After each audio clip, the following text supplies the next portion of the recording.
Os iranianos estão se esforçando muito para se manter à tona aqui nas Nações Unidas. Eles estão muito presentes aqui e estão tentando continuar legitimando seu comportamento e seu regime. E, infelizmente, eles são aceitos aqui. Dentro da sala, dentro do plenário, todos encaram como se fosse qualquer outro país falando, e não um representante de um regime brutal. E você percebe isso, antes de tudo, no teatro. Quero dizer, no fato de que eles se sentam no meio do público, ninguém os critica duramente ou algo assim. A linguagem direcionada a eles é muito fraca e o caminho até onde estamos hoje tem sido patético. A ONU falhou repetidas vezes em apontar o que precisa ser feito.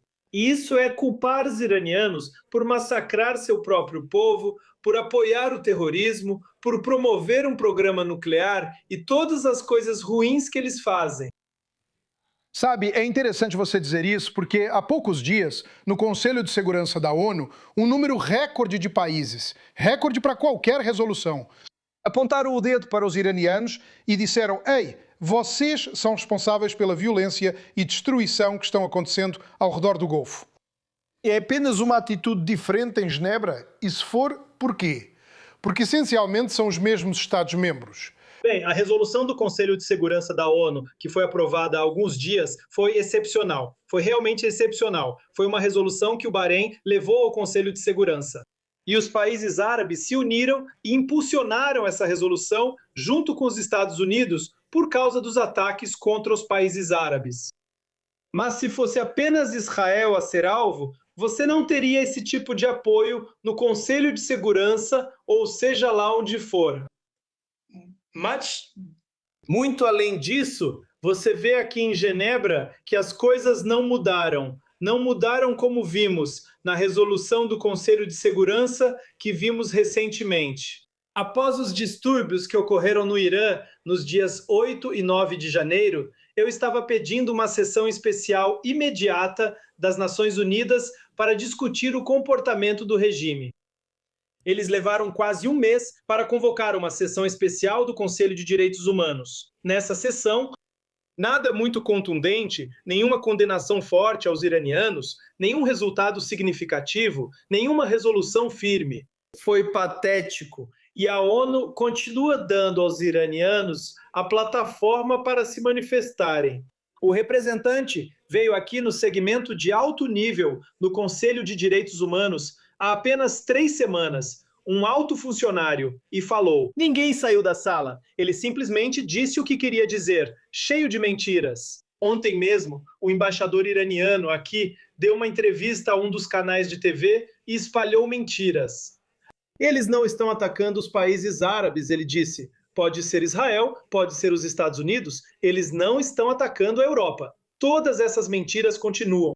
Então, as Nações Unidas e os mecanismos da ONU precisam realmente apontar o que está acontecendo e dizer que isso não pode continuar.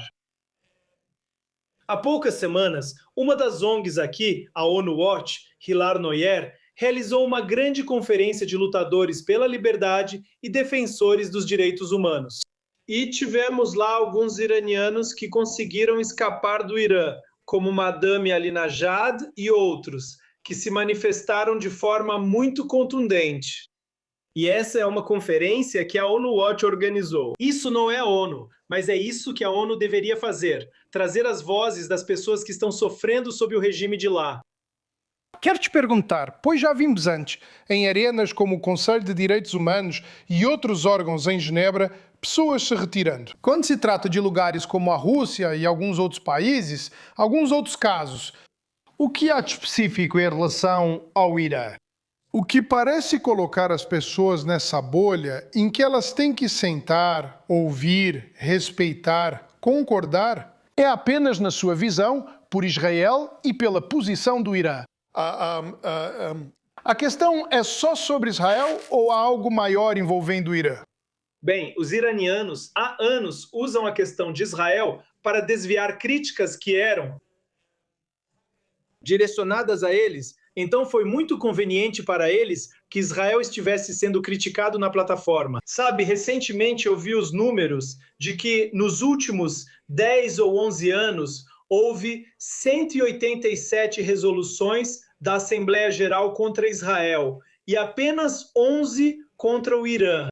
E no ano passado, houve 15 resoluções da Assembleia Geral da ONU contra Israel e apenas uma contra o Irã. Mas eles realmente estão liderando grande parte das críticas contra Israel.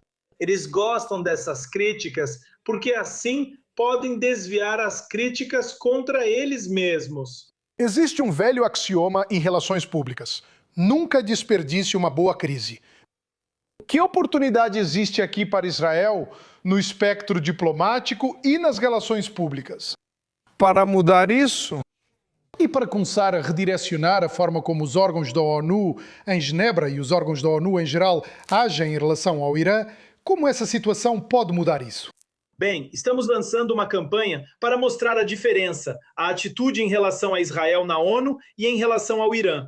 E a comparação é muito gritante quando se trata de Israel. Então a linguagem sempre fala sobre condenar Israel e exigir de Israel. Quando se trata dos iranianos, eles instam os iranianos, expressam preocupação, fazem apelos a eles, os encorajam, mas a linguagem é diferente. Esse é apenas um exemplo, e acho que isso abre toda a questão de como Israel é tratado nas Nações Unidas. O item 7, que será debatido novamente em uma semana no Conselho de Direitos Humanos, exemplifica claramente a discriminação contra o Estado judeu. Quando há um item específico tratando de Israel e todos os outros países são tratados em outro item, existe um item especial que visa Israel. Isso é tão inacreditável, tão repugnante, e isso precisa acabar. Então agora, com a questão iraniana, vou usar isso para lançar outro ataque à forma como a ONU está discriminando Israel.